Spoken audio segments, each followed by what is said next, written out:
This story begins 10 years ago when Ikonomiya Shingo, who was just an ordinary office worker in Japan, spent an exhausting day taking it in the rear end nonstop until he couldn't take it anymore. Shingo then fell asleep while eating dinner, only to be reincarnated into another world in the body of a 6-year-old boy. He is now in the middle of a party with lots of guests and delicious food. As he looked around, he thought he was in a very real dream, and since there were no girls dancing without clothes on, he tried to go back to his suffering life as a wage earner. But a man wakes him up and takes him in front of the party guests, telling him to introduce himself. Shingo, who is now called Wendelin, had no idea what to do in front of all the adults who seemed to expect something from him. Then, his older brother Eric appeared and protected him. He introduced the boy to his guests as his younger brother, Wendelin. And in this world, we learn that he is the youngest son of a noble family and that on this day, the wedding of his older brother Kurt is taking place. Immediately, Will is overjoyed, believing that from now on he will live a life of luxury. But the next day, he discovers that his noble family is made up of poor people who pretend to be rich during their festivities. He confirms this with his brother Eric, who says that they had saved money for years so that they could throw a good party for their guests, and now they were back to their original lifestyle. More shocking news awaited Will as he discovered that his father is a terrible investor and that he has about 7 older brothers, including 2 half-brothers. Will is shocked to be the 8th son of a poor nobleman, which leads him to become depressed, as even a Japanese wage earner makes more money and lives a better life than he will have to. One day, he finds Eric and 2 of his brothers leaving home because the eldest brother, Kurt, has inherited everything after his marriage. Therefore, the others must give up their nobility and find a job. Will is incredulous, but his brothers tell him that he, too, will have to become independent when he reaches adulthood. Will decides to look for a way to change his life. One day, he finds a crystal ball and an instruction booklet in the library. He discovers that the stone can measure a person's magical aptitude, and he believes that he shouldn't have any magic at all. To make matters worse, in this world, only 1 in 1,000 people can use magic. Even though he knows he won't have any magic, he decides to try his luck. He sits down and takes a few deep breaths before finally placing his hand on the crystal and pushing down. As he does so, he is shocked to realize that he is a wizard. The first thing he thinks of is looking for a teacher. However, first, he tries to find books on magic, but has no luck. Then, when his father arrives at the library, Will asks him if there are any books on sorcery in the library, but it's only at this point that he realizes that his father is an illiterate bum. Later that day, he was outside and tried to imitate what he saw in a book to bring out his magic, but he couldn't manifest anything. However, at that moment, a man appears in front of him and tells Will that he has felt his magic before. Like a good Japanese man, Shingo has learned to beware of strangers. He then points a staff at this person, but the man takes the staff and throws it away while introducing himself as a wizard called Alfred. The staff he has just thrown creates a domino effect, and a large stone falls on a giant boar that is furious and rushing towards them at full speed. Will is terrified and wants to run away, but the wizard holds him back and tells him to use his magic. Alfred guides him and helps him circulate his mana to release a powerful wind that pushes the boar away. Will is shocked by this, while the wizard congratulates him on using his first spell. The boar attacks them again, but this time, Alfred takes control and, with the flick of his finger, sends the boar crashing through the trees using his wind magic. Will is fascinated by Alfred's power, but also a little afraid. However, the wizard calms him down and introduces himself as a former court wizard. He tells the boy, who is shocked by his power, that he has the potential to surpass even him, a court magician. Will can't believe what he's hearing, as he thought he was a nobody. Afterwards, they sit down in the forest to have some tea, and Will's eyes widen in amazement as he sees the lifeless boar mysteriously disappear into that little wizard's bag. Alfred expresses his desire to pass on his magical knowledge to Will, telling the boy that he simply wishes to have an apprentice, that he has always been looking for someone worthy to carry on his legacy as a wizard. He also assures Will that there's no need to pay for his lessons, and that's all the damn poor boy needed to hear. He quickly agrees to become Alfred's disciple. However, the wizard tells him that he should keep his magic a secret, as it could end up creating problems for him. For example, if his brother learns that he is a mage, he will try to kill him so that the talented younger brother doesn't steal his lands in the future. It turns out that people in this world always make sure that the magic user becomes the next lord, which is a factor that allows them to completely ignore who was born first. Will gratefully accepts this suggestion, and the next morning, his training begins. First, Alfred wants to measure his mana capacity, comparing his mana with Will's. So, he gets Alfred to hold his hand, and then he measures both their mana. Alfred ends up being impressed and tells Will that he was born with a larger mana reserve than his. The next day, Will dives into his studies of intermediate magic, trying out some fire attacks on a pile of stone. Alfred seems happy with the progress and compliments Will, noting that most people take months to reach this level. What's more, Alfred shares some of the vegetables he collects every day with his young pupil to help him feed his family, which ends up making his older brother Kurt very jealous. After all, his younger brother is being much more useful than he is. The next day, Will takes to the skies with Alfred's guidance, learning the art of tracking magic. Concentrating with his eyes closed, he locates a bird and, with the help of magic, throws a stone to quickly capture his lunch. Alfred is once again speechless at Will's skills and joins him to enjoy a meal of roast poultry accompanied by homemade wasabi.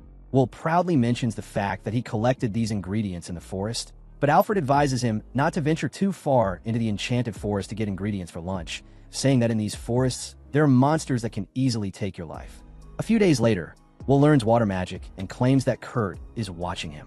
Alfred believes that he must have doubts about Will being a magic user and is afraid of losing his position. However, Will claims that he has no interest in becoming a lord, so his teacher suggests that he be an adventurer. Will is immediately enthusiastic about the idea and even imagines his future full of adventure. While he was thinking about it, Alfred was secretly fighting a curse, trying his best to stop it from ending his life.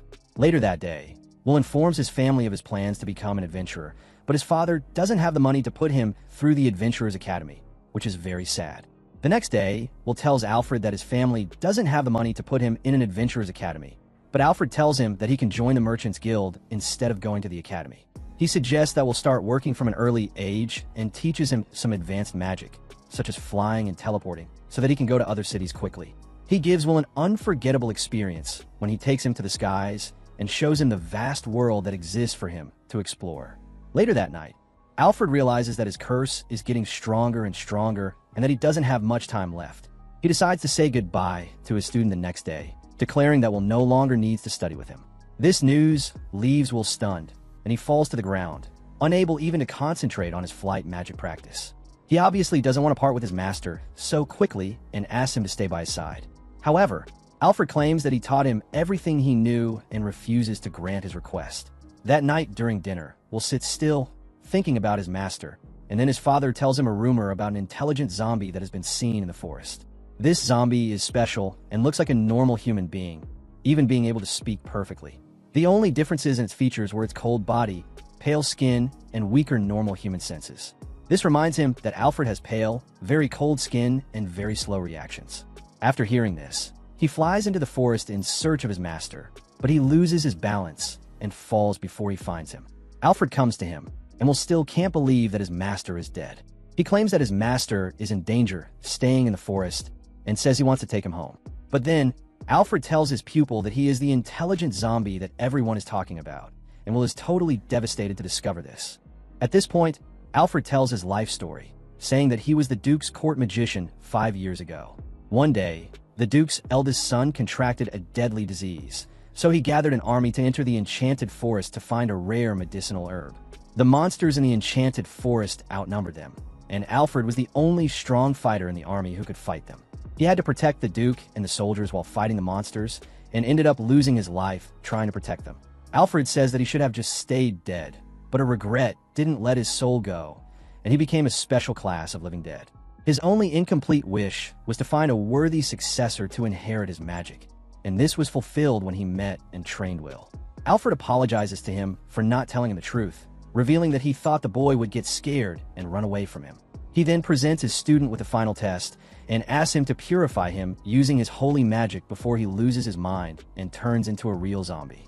Will starts crying and refuses to eliminate his teacher, but Alfred shows him that his body is already rotten and that he doesn't have long to live. Will doesn't want to see him suffer, so he decides to use his holy magic and purify him. His magic hits Alfred, but it doesn't end up being enough to send him to the afterlife, so he asks Will to try harder. At that moment, Will is overcome by nostalgia and remembers the last few weeks he spent with his teacher. He puts all that power into the purification magic, and thus, Alfred's body begins to dissolve. He uses his last moments to thank his student and tells him to do his best in the future. Will mourns his teacher for a long time, then wipes away his tears while vowing to live up to his expectations. After that, he continues to work hard, training his magic a lot, and it is with this intense training that 7 years pass. He turns 12 years old and is finally ready to leave his poor home and family behind. He sets off to join the Adventurers Academy to start his new life. He arrives at the academy and is admitted to the scholarship class. The academy is a place with many promising newcomers. Everyone introduces themselves, and two girls, Louise and Anna, end up being the center of attention as they come from families that are very famous in the martial arts business, so they carry the blood of those who serve the Duke directly. When it's Will's turn to introduce himself, he realizes that his communication skills have diminished because he's been in a village for years, and he fumbles as he introduces himself. Obviously, no one seems to care about him, and he thinks it will be difficult to make friends here. The class begins, and the instructor hands out group registration forms to everyone because that's how the training will begin. Will knows that no one will pick a nobody from the countryside like him. However, he doesn't know that everyone thinks he's amazing because he's the only wizard in the class who has high-level skill. During the lunch break, the two rich girls, Louise and Anna, talk to their best friend, Elvin, about the possibility of the high-level wizard joining their group. They believe that Will can easily carry them off his back. The girls also claim that they're the strongest in the class because they can use magic to strengthen their bodies, which is exactly why they think they're the most suitable to join Will's group. The other people also want him very much, but no one dares to approach him because they've all started to believe that since he's the best magician, he probably won't want to talk to anyone below his level. In the next class, the teacher announces that the students who want to work part-time should try hunting, as this is the best way for a student to get money. He advises them to hunt in groups because hunting alone can be dangerous, and Will gets desperate once again because he's sure that no one will choose him, and the girls who want him in their group end up getting nervous when they approach him. And Elvin is an idiot who thinks Will is keeping his distance from him and is assessing their ability individually. Louise also agrees, and they decide to take first place in the hunting tournament, proving that they are worthy of joining his group. They hunt more than any other group in their class and think they now have a good chance of being able to join Will, but when he delivers a pile of dead monsters to the receptionist at the Merchants Guild, they are shocked and speechless. One of the more pessimistic students says that Will is on a totally different level to them in that there's no point in trying to be on his side, and everyone believes his words and leaves the room, having given up hope of joining him. Meanwhile, Will is planning to make some friends by inviting his class to a dinner with his prize money, and as soon as he receives the grant, he turns around to ask his classmates to join him, but the room is empty, and that group of students, who are very good but no better than Will, are frustrated by their humiliating defeat. However, they don't want to give up partying with Will because walking alongside him is the same as guaranteeing a successful future. So they want to hunt more monsters than him so that he recognizes them. And to do this, they go to the most dangerous part of the forest. Then they realize their mistake when a pack of wolves surrounds them. And despite their efforts, they're not good enough to defeat this group of monsters. Out of nowhere, a wolf launches a surprise attack on Louise, and Will comes to protect her, but is injured in the process, seeing their formation fall apart. All the wolves jump on them to launch a combined attack, but luckily, Will was also in the area and sensed that his classmates were in danger, so he used his tracking skills, which enabled him to arrive on the scene at just the right moment, taking down all the wolves at once. Will rescues the trio and takes them to a hospital, where they apologize for being a burden to him, and finally reveal to Will that everyone in the class considers him to be way above their level. They apologize, saying that they should have avoided him just like everyone else. And so Will finally discovers that everyone doesn't hate him, and that there are even people who have put themselves in danger just to get his recognition. But now they claim to have seized his place and declare themselves unworthy of being his teammate. Will really wants to join their group, but before he can say anything, the instructor enters the room with good news and tells his students that Duke Amadeus has organized a garden party for their class the next day. They go to a party organized by Duke Amadeus, who ignores everyone and approaches Will as soon as he sees him. They have a friendly chat about the Ballmaster family being his vassals, and then he invites Will for a personal chat. Will doesn't like the fact that he has to meet with a complete stranger on his own, so he tells him that bunch of losers are his group and asks the Duke to allow them to be present. After that, inside the mansion, they meet the court magician Blanc Tag, who is also the teacher of the former court magician Alfred. Will is shocked to hear this, and Blanc, who Will just calls Blanc, explains that he's an expert in tracking magic and that he's always kept an eye on Alfred's magic, even after he became a whispering undead. Blanc reveals that he has been monitoring Alfred for the last 12 years, but he claims that he knows Alfred passed away 7 years ago, and the only way he could have freed himself from that zombie form was if his wish to find a powerful disciple had been fulfilled, and everything points to Will, who can't deny that he's Alfred's pupil, especially since Blanc even recognized his magic bag. Will then tells them the whole story, and the court magician and the Duke are moved to tears when they hear about Alfred's last moments, and Will also cries when he remembers him. Will has a lot of supplies from Alfred's last expedition, and it's all in a magic bag. He wants to give it back to the Duke, and while Will is doing that, his rich partners are waiting outside, and they still can't believe the sad story they've just heard about Will and Alfred, which makes them realize that, just like them, Will is also a talented person but can't become a successor because he's not the first son. As soon as Will leaves, they run up to him and apologize for having called him into their group so suddenly. They reveal that they wanted to form a group with him just to take advantage of his power, but now they realize that this isn't fair. However, Will respond by saying that he doesn't mind and that he would be very grateful to form a group with them, believing that together they can have a lot of fun. At first, the trio are shocked, but then they laugh and accept Will as their friend, until Duke Amadeus suddenly interrupts the conversation and rewards Will with 1,000 gold coins for returning Alfred's supplies. Everyone is shocked to hear this, and Will's realization that he has won 1,000 gold coins comes a little too late. What's more, Blanc tells him that he has also inherited Alfred's mansion and all his property, and Will moves into the big, intimidating house that night. He thinks the house is too big for just one person and decides to invite his friends to live here with him. After which, a few months pass, and during the summer break, Will takes his friends to attend his brother Eric's wedding. They travel in a magical airship, where Louise is dressed in a Brazilian outfit because she wants to attract the attention of the nobles at the wedding, and Elvin is terrified of the flying ship, looking like a caveman who has never seen one before, and Blanc is there too, making the most of the drinks and all the courtesy of the airship. He tells Elvin that the plane won't crash, but after he sees some dark clouds next to the ship, he retracts his statement. He takes a good look at the clouds, and a giant skeleton dragon comes out of them, causing everyone to soil their pants, and the other passengers start demanding that the captain appear to talk about this incident. But everyone is told that the great wizard Blanc Tag will help them defeat this undead dragon. However, Blanc himself says that this is impossible because only holy magic can purify the undead, and he has no talent for it, but he claims to know a talented wizard who uses holy magic and basically forces Will to perform this service. Despite being nervous, Will agrees to fight the dragon, and Blanc stays behind to protect the ship. Will flies up to the dragon and uses his magic barrier to protect himself from its destructive breath, while Blanc protects the ship with his magic barrier. Will charges with his holy magic, but the dragon focuses its attacks on him to stop him. Will then dodges its attack, concentrates his holy magic like a spiritual bomb, and hurls it toward the bone dragon. This holy magic hits the dragon, and it lights up and writhes in pain from the purification, but it tries to use its remaining strength to attack Will. Will dodges and blocks its attack until his magic finally works, and the dragon loses its soul. Its bones crumble, and the giant magic stone that holds them together also crumbles inside the ship. Blanc signals for Will's group to start collecting the dragon's bones, and using the magic bag, the bones are collected, and the giant red magic stone is also collected. When Will returns to the ship, everyone celebrates the fact that the day has been saved and no one has died, but now Will just want to relax for a few days after facing this dragon. Soon, Blanc's old adventure partner arrives and tells Will that he won't have a chance to rest. Blanc is surprised to see his friend and introduces him to Will as El Chimp, and they talk about their adventurous days together. The next day, the ship arrives in the capital, and Blanc flees immediately after landing, leaving his friend in charge of looking after Will. Soon, an order of knights arrives, and their captain thanks Will for killing the dragon and asks him to accompany them to the palace, as the king has summoned him. His friends leave him and go to his brother's house, while Will stays with an Arthurian who accompanies him to the palace. Will ends up receiving a great reception as a famous dragon-slaying hero, but the nobles are not happy about him being the center of attention. Will greets the king, who praises him for defeating the skeleton dragon and awards him the twin dragon medal.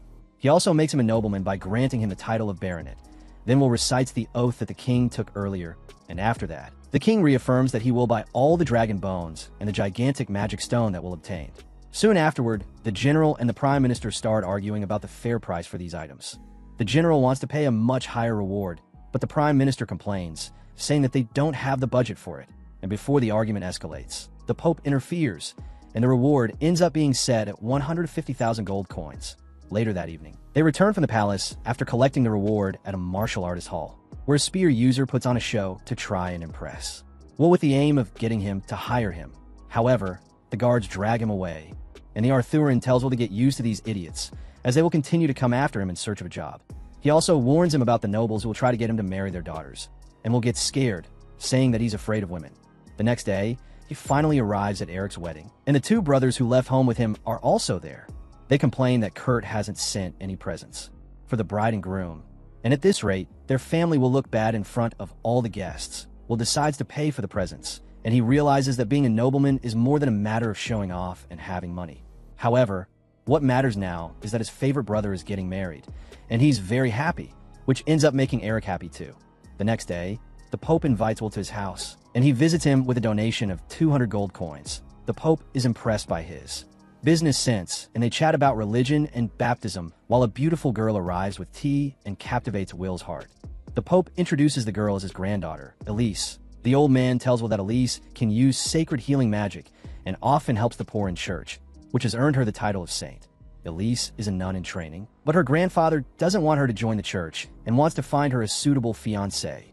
Will jokes that her beauty will lead to fierce competition between the boys who want her, and he jokes some more that maybe he'll join in, and he keeps laughing at his joke, but then he realizes that no one finds it funny. In fact, the Pope ended up taking his words literally and accepted him as his granddaughter's fiancé. Will is speechless because he realizes that he got engaged out of the blue. He met the girl not even a minute ago, became her fiancé, and now there's no going back. When he returns home, his friends learn that he went for a walk, talked to the Pope, and came back engaged. However, they tell Will that they believe Elise is a great wife, and Will learns that there is no such thing as a romantic marriage in this world, and that, at least in this case, he was lucky to see the girl before things were decided. Now, clown makeup is applied to Will's face, and he is dressed in a rather flashy outfit. All this so that people don't recognize him as a successful nobleman. Eric comes to see him and constantly teases him by saying that his wife is beautiful and that he's jealous of her, which makes Will wonder if Elise is really happy about it. Later, they go to the market, where the spear fanatic identifies him. The man with the spear, being a professional stalker, starts showing off his skills with the spear himself, and everyone joins in, trying to get Will's attention so that he becomes their boss. In response, Will teleports back to his house, and Elvin and Eric tell him to get an employee who can deal with all the unwanted applicants, and Elvin suggests that he be hired, and Will ends up liking the idea a lot. So he immediately hires his friend, who now can't believe what has just happened. Doesn't want to go into the details of how their contract will work, so he ignores everyone and goes straight to see his fiancée. However, he ends up teleporting outside her grandfather's window. He falls and stays there until the old Pope returns to his office. But soon Elise finds him lying there and takes him up to the roof to talk to him in private. He nervously asks her what she thinks of their engagement, and Elise replies that she's happy to be the wife of the heroic dragon slayer. And that turns out to be enough for Will, as he realizes that Elise isn't against their marriage. Back at his house, we see that Elvin has become arrogant, as he is the only one who already has a job in his group, and he tells the girls that he will ask Will to hire them as his helpers. But the girls don't want to live under Elvin's command and want a way to overcome him. Anyway, at that moment, they see Eric in love with his wife, and Louise suggests that they should try to become Will's wives, and if he can't have more than one wife, they will have to be his mistresses. Anna doesn't mind the idea either, and the two girls start planning their wonderful future in which they won't have to work anymore after marrying Will. They try to put their plan into practice, and it all starts with Louise trying to seduce him by doing a classic carnival dance. But he gets annoyed and leaves the room. She doesn't give up and gets ready for the evening. However, Anna is shy and can't keep up. After that, Will receives an invitation to a dinner party from a butler, so the next day, he goes to the priest's mansion where a fancy private dinner with Elise takes place. But the two still don't know each other very well and don't know what to say.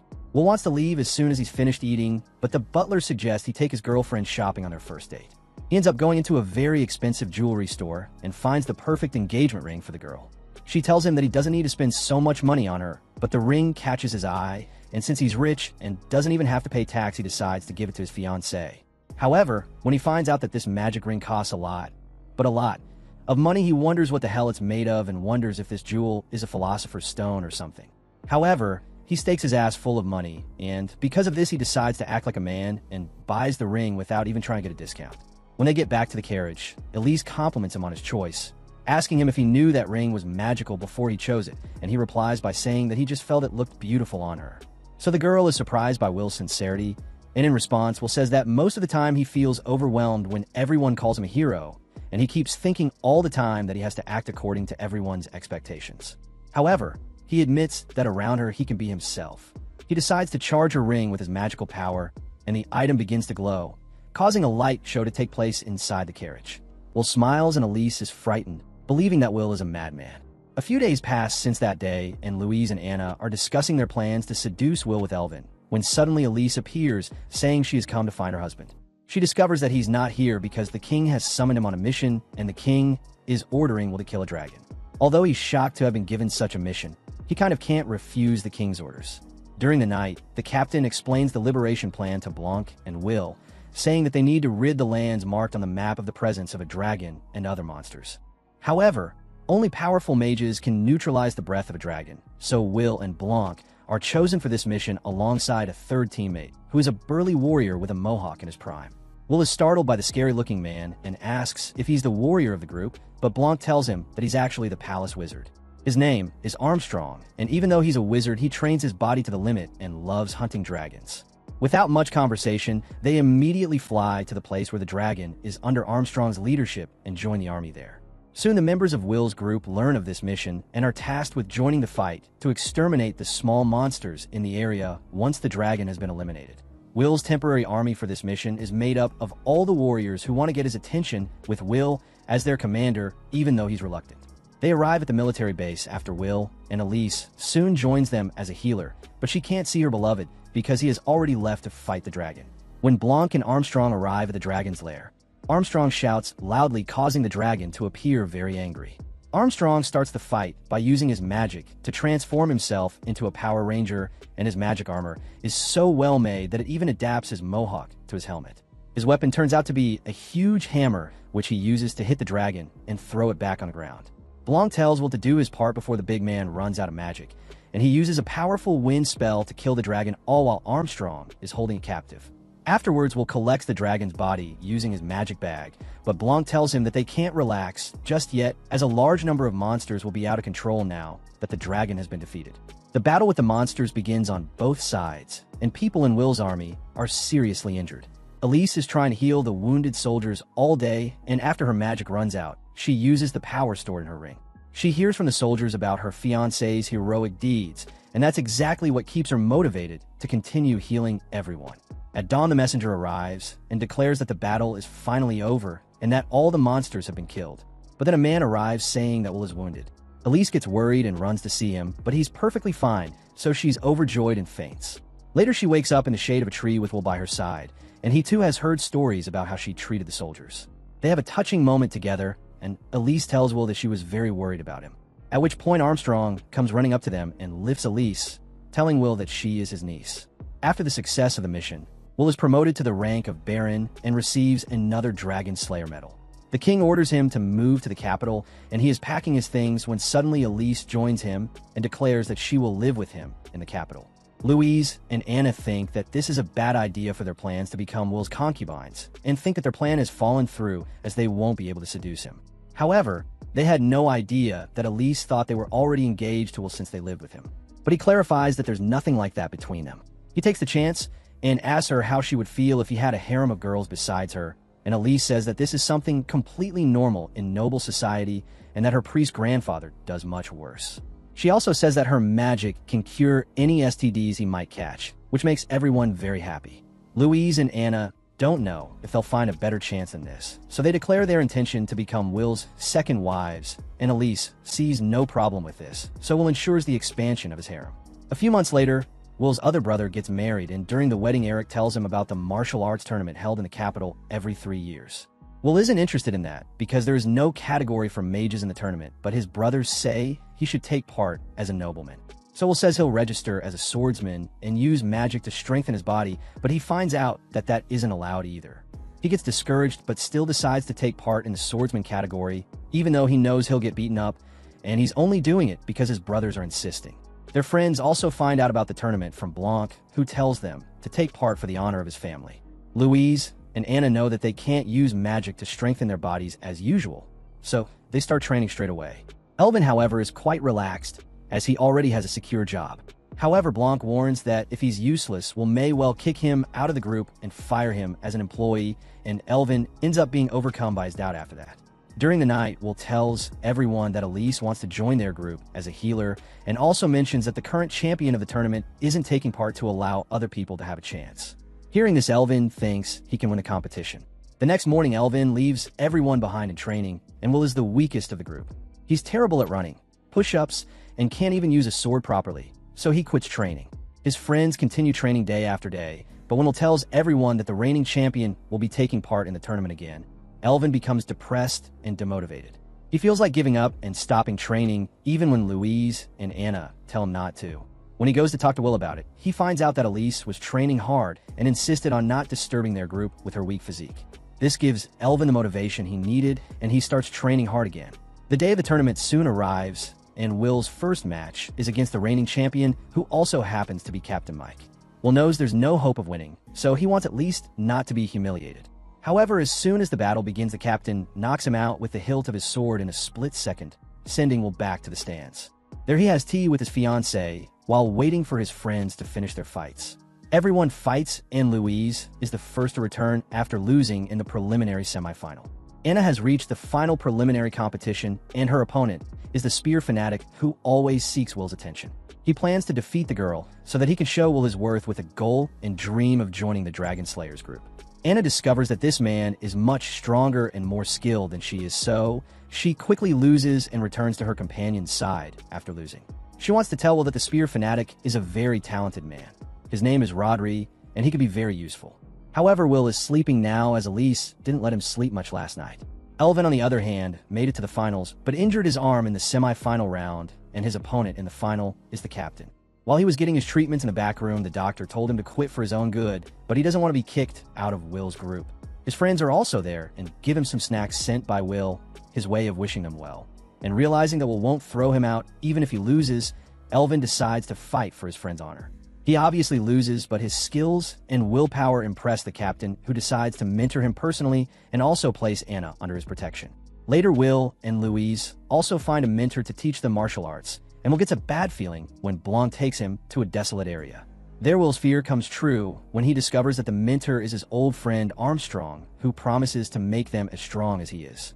So 3 years pass in the blink of an eye, and now Will is an adult, because in this world at the age of 15, he's already an adult, you know? And now he can finally start his adventurous life with his friends, and he's very excited about doing something fun for the first time in 3 years.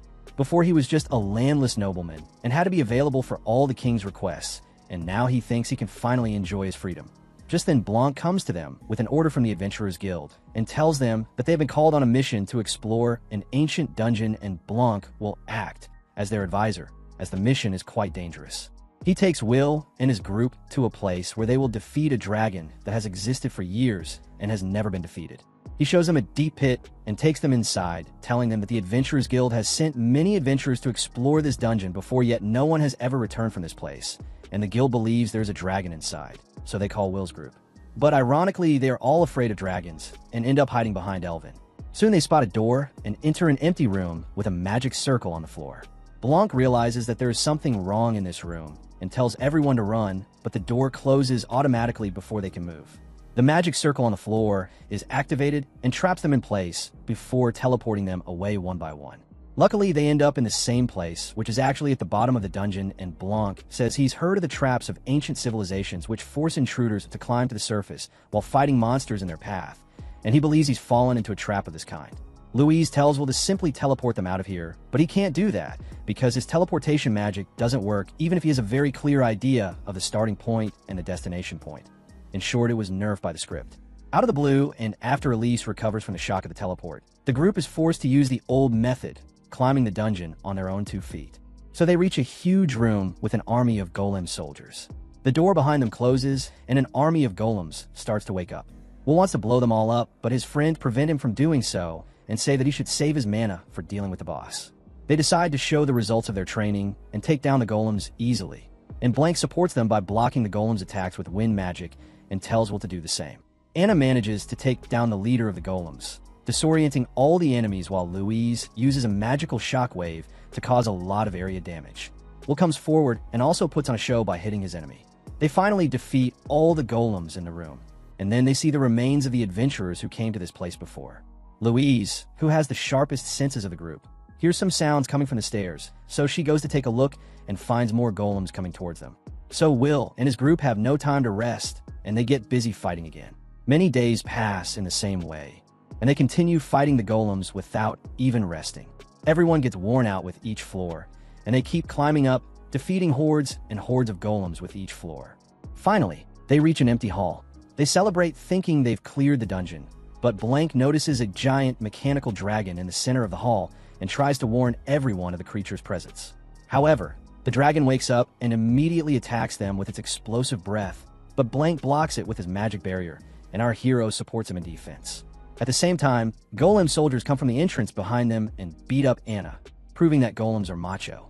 The boss battle begins with Elvin and Louise fighting the golems, and Elise healing Anna, while the two mages in the group block the dragon's deadly breath. They know that their magic won't last long, so will suggest a plan, saying that they should combine their powers and defeat the dragon quickly. Blank agrees and sends all his magical power into Will's body, and then he releases a powerful beam of magic which pushes the powerful dragon backwards. After which, Blank soon runs out of magic and collapses, but Will is still standing, fighting the dragon alone. Soon Will also begins to lose his power, and just as he is about to taste defeat, Elise runs up to him and turns his face as red as a tomato, saying that she will use a special magic on him now. Suddenly, Elise kisses him, which heals him, increases his stamina and his magic. Even his third leg moves in his pants, and Elise finally uses up all her energy doing this and faints. Will holds her and realizes that he is much more powerful thanks to the power of love, and using his magic ray, he manages to hit the dragon's head, destroying its circuit and deactivating it. When the boss is defeated, the golem soldiers also stop moving. Unfortunately, Will collapses afterwards, unable to celebrate the victory with his friends. His friends take him and Elise to a safe place, and the girls tell Elise that she doesn't need to kiss Will to heal him since they don't understand how the power of love works. Damn heretics. Will soon finds himself all excited and asks Louise and Anna to come and see something very interesting. And although they are too tired to deal with his nonsense, they end up accompanying him. Will ends up waking up because of all their excitement and helps his fiancée to get up too. Then they go to Blank, who is in a library next to their room. He discovered that a great wizard from an ancient civilization made this dungeon as a test to find someone worthy of receiving his legacy. Will doesn't understand what could be so valuable to create such an elaborate test to protect it, but his friends have already discovered what was being protected.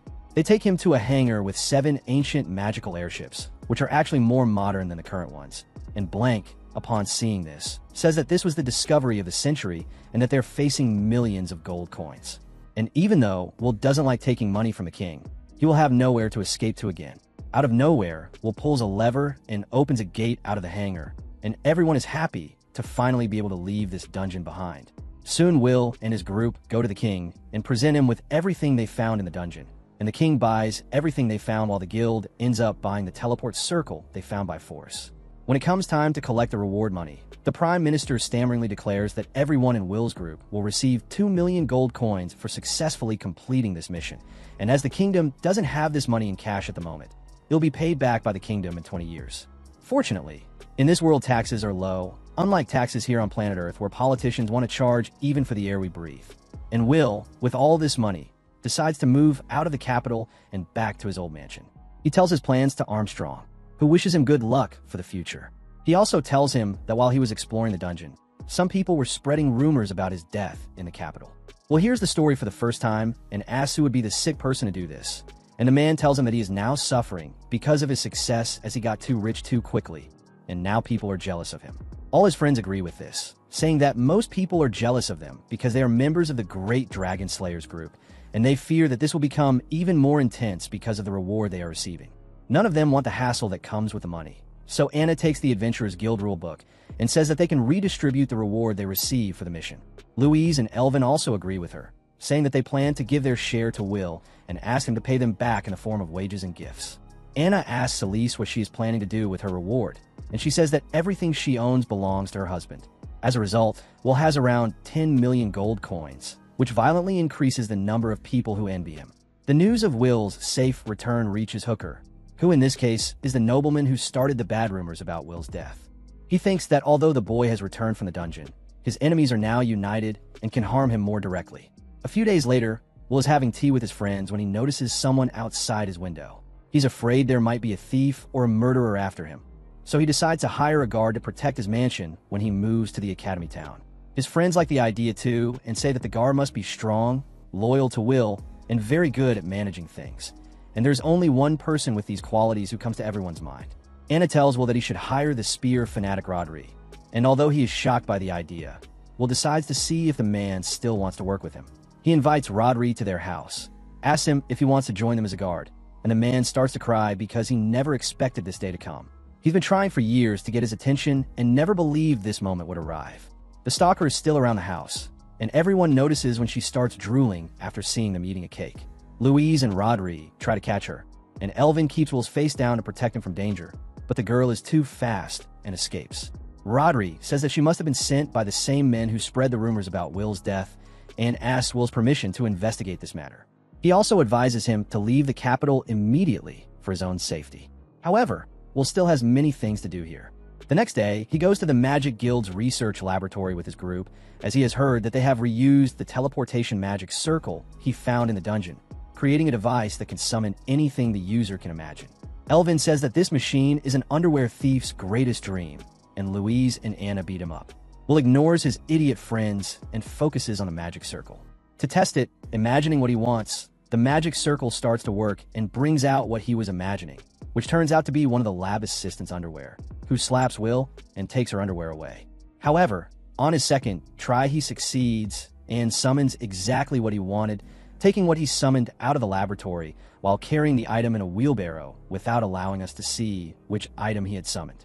Incredibly, the stalker appears trying to follow him, and she smells something edible in the carriage. However, Will teleports his group back home. She follows Will to his house, where he is throwing a party for everyone who helped him before he left the capital. While everyone is enjoying their drinks and food, Will presents his latest dish, which is a raw fish with a special sauce, and says that he caught the fish using the magic tool, and that he made the sauce himself. The guests are doubtful about eating the raw fish, but as Will insists, they take a bite and find the dish tasty, especially the brown liquid used to season the fish. When she sees everyone enjoying this dish, the stalker starts drooling and has trouble controlling herself. Just then, Rodri returns from his mission and informs Will that the Prime Minister's brother Rooker was behind the bad rumors about him. Rodri believes that Rooker wants to overtake his older brother and become Prime Minister, and he was trying to do this by hurting the people close to the Prime Minister. He's even sent a message to Will's family to tell them about his supposed death, and Rooker wants Kurt's children to forfeit their title and property, so they'll owe him forever.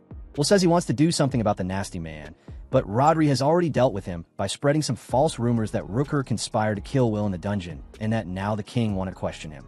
Will says that's a bit much, but Rodri says he has personal reasons for going after him. It turns out that Rooker is Rodri's illegitimate father who refused to meet him, and what's more, he abandoned his mother after getting her pregnant. Rodri knows that his father is a piece of human garbage who stinks worse than the brown sauce Will served everyone, which is exactly why Rooker was the first person he decided to investigate, and his hunch proved correct. While talking about their respective family problems, Anna arrives with food for Rodri, and the stalker can no longer control her hunger. She slams the door hard, and everyone is on their guard to fight off the intruder. But when she comes tearing through the door, everyone is too surprised to do anything. She heads aggressively towards Will, and when Elvin tries to stop her, she knocks him to the ground and runs towards Will. He cringes in fear that she's after his life, but the girl simply picks up a piece of tuna and starts eating it. Just then, the general arrives and apologizes for his daughter's rude behavior and introduces her as Elma. He says that she had been investigating Will for the last few days to see if he could really feed her well, and he passed the test. Elma doesn't hesitate and asks Elise for more food, while her father explains her perpetual hunger to Will. Blank says that the girl suffers from hero syndrome, which means that there's always magic running through her body and she's always hungry. But the good thing about this is that she's very powerful. Elma proves this by carrying a tuna into the hall and breaking it in two without even trying, which is why she needs to eat constantly. The general tells Will to use her as his bodyguard or as his wife as long as he feeds her. The girl's father arrived as if he wanted nothing and immediately offered his daughter's body to Will, and this turned out to be shocking news for Will. He tells the man that from now on he intends to live as an ordinary adventurer and hunt small animals. So he says he doesn't need such a strong bodyguard. But the general says he won't be able to live as an ordinary adventurer. He has heard from his informants about the Duke's plans to make him hunt monsters in his territory, and Elma would be a perfect addition to his group. The Duke is surprised by his friend's intelligence network, and then he confesses his plans and asks Will to carry out a mission for him. On the other hand, Rooker's messenger has sent a letter to Will's house telling him about the supposed death of the great dragon slayer. The letter reaches Kurt and his wife. They are shocked by the news of Will's death, and the letter says that Rooker wants Kurt's children to inherit Will's title and estate and join his faction. This news comes as a pleasant shock to Kurt, and he starts laughing when he hears about this opportunity. However, his wife shouts out of the blue, saying she saw something outside the window. Kurt decides to take a look too, and as soon as he looks out, he turns pale with fright as if he'd seen the Brazilian national team lose to Paraguay. There, Will and his group discuss the Duke's plan with the lord of the territory. Blank has a little chat with Will's father, starting to talk about the expedition led by the previous Duke to the Enchanted Forest 15 years ago, in which the 2,000 soldiers he was leading died. Will's father knows about this incident, as he also sent a troop of soldiers to help the Duke. Blank tells him that all those dead soldiers have turned into zombies, and Will and his team are here to purify them. Kurt then takes the lead and says that they won't help with anything. Blank says that they don't need that, and that they're here to talk about what will be done on their land. Kurt then demands to be paid a commission for what is removed from his territory. He asks the village chief what the normal fee is, and after learning that it is 30%, he demands that will pay 50% of his commission. At this point, his younger brother Herman tries to convince Kurt not to be such an idiot, as they can recover the belongings of the dead soldiers sent from their region too. But Kurt remains adamant. He says that his poor soldiers had nothing worth recovering and that their funerals had already taken place. At which point, Will comes forward and starts talking to his older brother, saying that the souls of the dead are still trapped in their bodies and that they won't achieve peace unless they are free. He offers to give them all a proper funeral, but Kurt says there's no need for that and accuses them of trying to take advantage of him by using his soldier's funeral. Elvin holds back when he hears this, dying to hit Kurt, but Elvin is terrible at holding back, and he ends up exploding with rage, asking Kurt to change his attitude. It's at this point that Kurt mocks Elvin, asking if all his employees are that rude. Will doesn't take kindly to the taunts and keeps trying to stop Elvin from breaking his brother's neck. Tired of negotiating with this coward, he ends up asking his father directly about the negotiation. Kurt is furious at being left out and talks a lot again, but this time Louise and Anna tell him to watch his tone when talking to the Baron, and this makes him even more furious. Will reflects to himself that his brother is like the crazy clients and toxic bosses from his past life. Later, Will and his group have dinner with one of his older brothers and his wife, Marina, who tell Will that after he gained fame as the famous dragon slayer, Kurt lost his mind due to jealousy. He's been paranoid ever since and thinks that Will is here to steal his right to his territory. Everyone enjoys dinner, but when Will's brother, whose name I can't remember, comes to serve Blank alcohol, he refuses the offer and eats only the nuts he brought with him. Later, Marina asks Will to bring back her grandfather's belongings, as the man was also part of the expedition at the time, and he promises to do his best. She thanks him by saying that he should become the next lord in place of that imbecile Kurt, and she says this without even caring what the others will think. Will realizes that this is the uncomfortable struggle for succession that his master taught him about, and now he plans to finish this job as quickly as possible in order to abandon his family. The next day, he starts his mission and goes to the Enchanted Forest to look for the living dead. In the middle of the forest, he says that he will devour the backs of their relatives if they don't show up to be purified, and Elise asks if these low-quality insults will work. Blank says that normal zombies are idiots, but the zombies in this forest react to this kind of insult. That said, the sky turns dark and zombies appear from all directions. Elise takes some cloth with a magic circle drawn on it and places it on the ground, and she and Will pour their magic into it to create a purification barrier. They increase the barrier as much as they can, and so the zombies that touch the barrier are purified and their bodies disappear, leaving only their armor behind. Will's companions complain, saying that they're not getting any action, and Blank tells them that their duty is to recover the armor, as that's the only thing they can do at the moment. A while later, the leader of the undead army, the former Duke, appears and is also easily purified. Will then asks if they finished purifying all the zombies, but the girl with the pink hair reminds him that Marina's grandfather hasn't shown up yet, and they wait for him until suddenly a zombie wyvern attacks them from the sky, and Louise, cluelessly, saves Elvin. The girl with the pink hair stands in front of the monster, and she attacks it with her giant axe, cutting off its head, after which the monster is also purified. At this point, some undead boars gather, advancing over the barrier without being purified, which forces the members of Will's group to get down to real work. When the monsters are defeated, they too end up being purified by magic. After a while, all the zombies are eliminated and everyone is also exhausted. Elise removes the barrier, but the last of the human zombies appears, and by his armor, Will can tell that he is Marina's grandfather. He and Elise go to deal with him, but the zombie speaks and asks about his granddaughter, asking if Will really intends to commit those atrocities. He said in reply. Will says that he was only attracting the zombies, and soon afterwards Blank tells everyone that this man has evolved from a zombie into a lich. But Will continues to communicate with the old man, saying that his granddaughter is living a happy life with her husband. He is happy and drops his sword and accepts his fate without resisting Elise's purification, being purified without even leaving his armor behind. Will takes the soldiers' belongings back to the village where the people are thrilled to receive the mementos of their dead relatives. They thank Will for what he has done, but then Kurt arrives and declares that all the armor must be returned to him, only allowing everyone to mourn and miss the dead. He reveals his plan to melt down all the armor and use the metal to make tools for the development of his lands. All the people beg him to let them bury the armor of their beloved relatives in their graves, but Kurt refuses. Will confronts his brother and tells him that he is going too far, and Kurt responds by saying that the development of his lands is worth much more than a few starving commoners, and that to improve his lands he definitely needs iron. Will says that if he really only needs iron, he can keep this block of iron in his bag, and in return he demands that Kurt leave the villagers alone. Kurt gets scared and falls to the ground, but when his minions ask him what they should do now, he tells everyone to wait for Will to leave the village. Will returns to the capital the next day and hands over the soldiers' armor to Lord Amadeus, who says he will return the belongings to the dead soldiers' families, but this will take some time, and until this is done, Will is ordered to stand by in his village.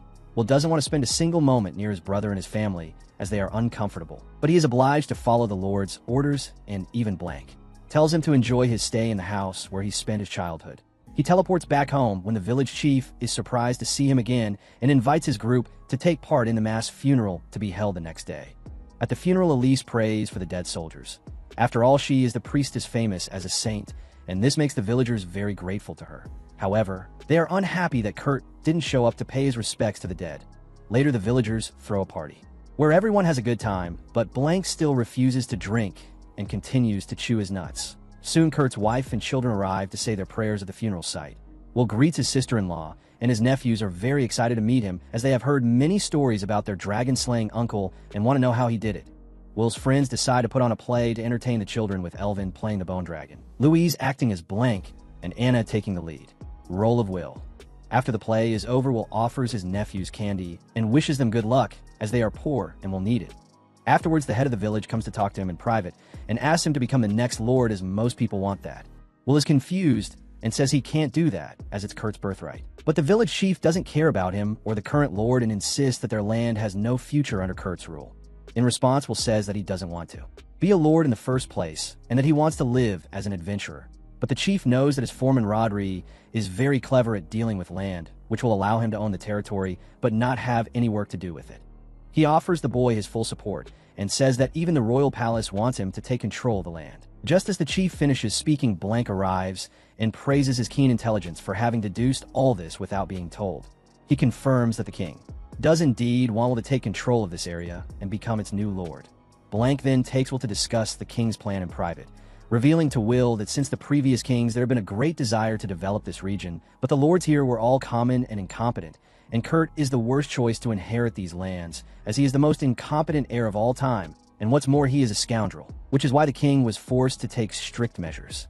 However, he couldn't simply order Will's father to change his heir, so he devised a plan with his trusted officers. They wanted to make Kurt go mad so that he would attack Will, and then Kurt would be tried and imprisoned, and Kurt would take responsibility for his crimes and resign as heir, paving the way for Will to be the new lord. The Duke already had this mission to purify the undead that he really wanted to do, and it became the perfect decoy to carry out the real plan. Will asks Blank why. He didn't tell him before, and he replies that it was because things would happen the same way even if he knew everything. Will says that this plan could be dangerous, but Blank assures him that he was keeping an eye on everyone to make sure there were no problems, revealing that he even went so far as to stop drinking for a few days in order to keep himself in good condition and not fail. Will is still unsure about being a lord, but Blank tells him that he has more power, more influence, and the money needed to develop this region, and that there is no one better suited than him for this role.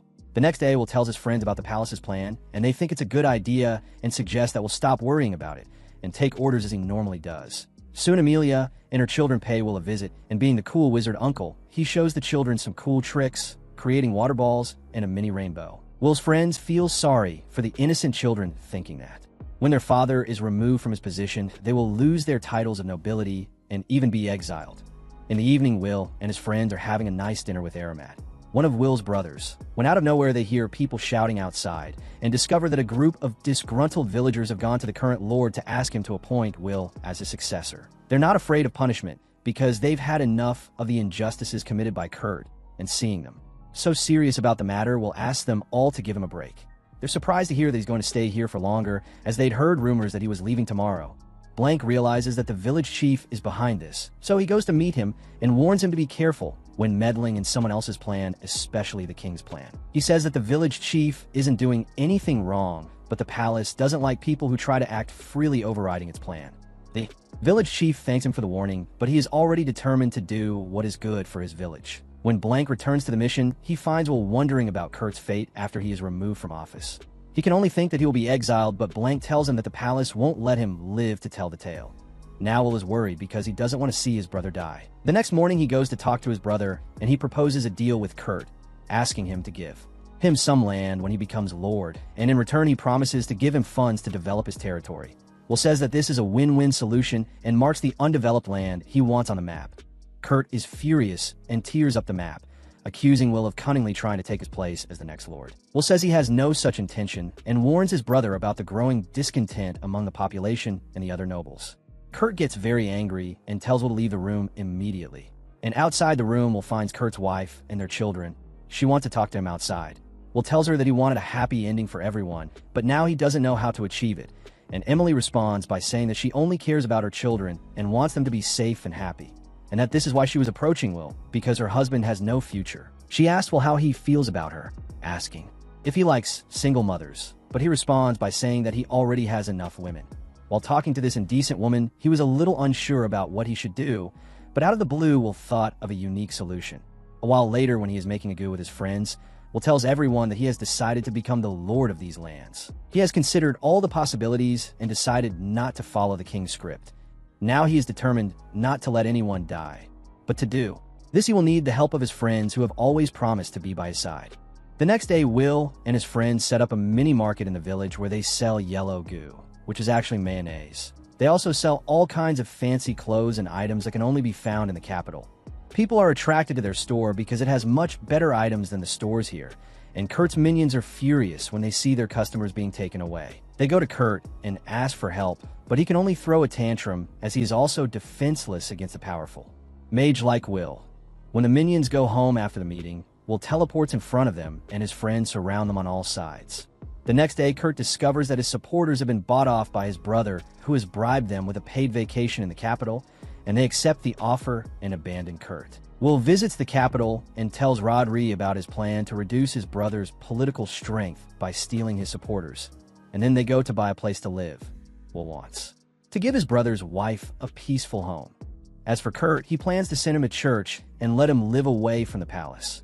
However, they don't know that Hooker is planning something very evil, sending Kurt a certain gift and asking him to confront his warlock brother. Yes, Hooker's messenger finds Kurt alone in the rain thinking about murder after Will has bought all his minions. Then he receives a gift from Hooker, which is a legendary item called the Dragon Flute, which can help him kill his warlock brother. Kurt wants to know why Hooker is giving him something so precious and discovers that he wants the right to undeveloped land. And seeing that their goals are aligned, Kurt accepts the offer and heads into the forest where Will and his group are already waiting for him. Blank's feeling is that Kurt is looking for them alone, which means he has something that has given him the confidence to confront them. Will decides to confront his brother and acts as if it's a coincidence that they're meeting here, but Kurt already knows that his henchmen are hiding in the bushes and calls them. He insults Will for no reason and gradually begins to act like a psychopath, saying that no matter how incredible he is, he can't inherit the land because he's the 8th child in the family. Kurt then shows everyone the dragon flute, which he got from Hooker, and threatens to blow it if one of them moves. Blank recognizes the dragon flute, which is a legendary item that can summon an army of dragons, and he's sure that not even their group can handle so many dragons at once. Will's friends tell Kurt that he's stupid and that if the dragons come here, he'll die too. But he laughs at them all and says that the dragons won't hurt the flute user. Will tries to get him to think about the people in the village and his family who will also die, but he calls them all traitors. He reveals that he doesn't even care about his wife and children and says that after he kills Will and takes all his money, there will be plenty of gold diggers after him.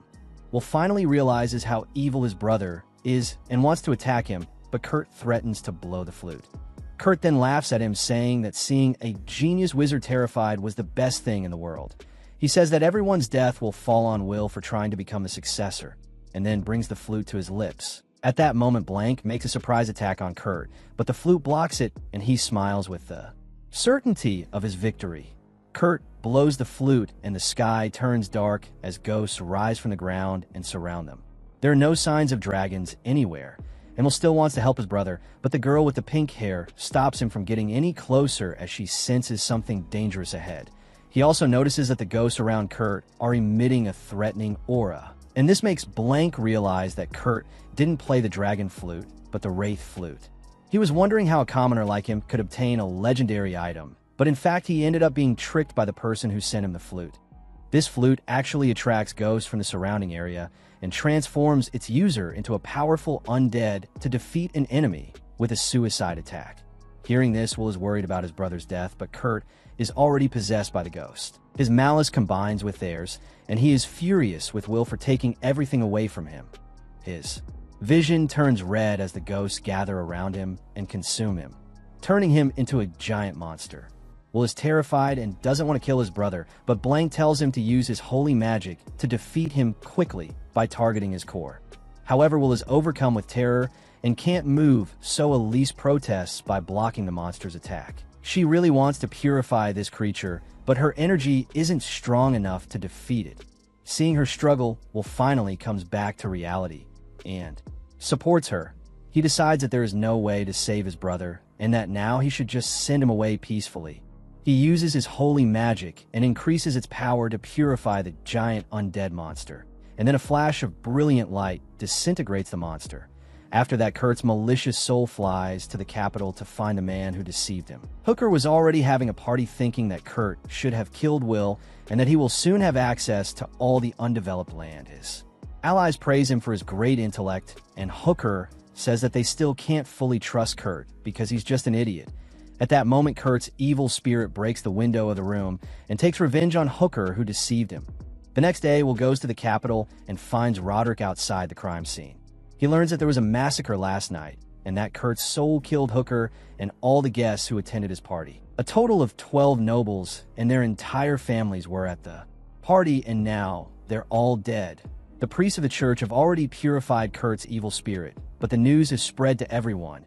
And Rodri tells Will that now that everyone knows about Kurt's crime, they will no longer be able to let the widow, who has 2 children, stay in the capital, as it will be too dangerous for them. People would want to sacrifice her, and the children too, because they are members of a crime family. And the peaceful life Will wants so much to give them will be impossible here.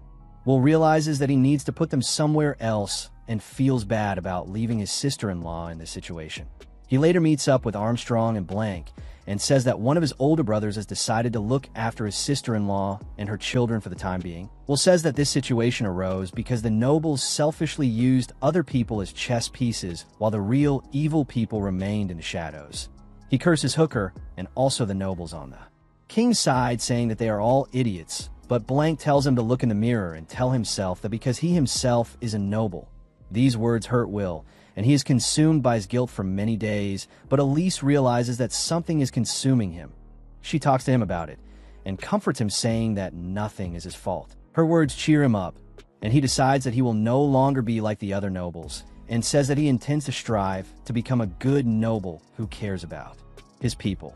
Elise says that he always tries too hard to reach an impossible standard, but that she and his other friends will always support him.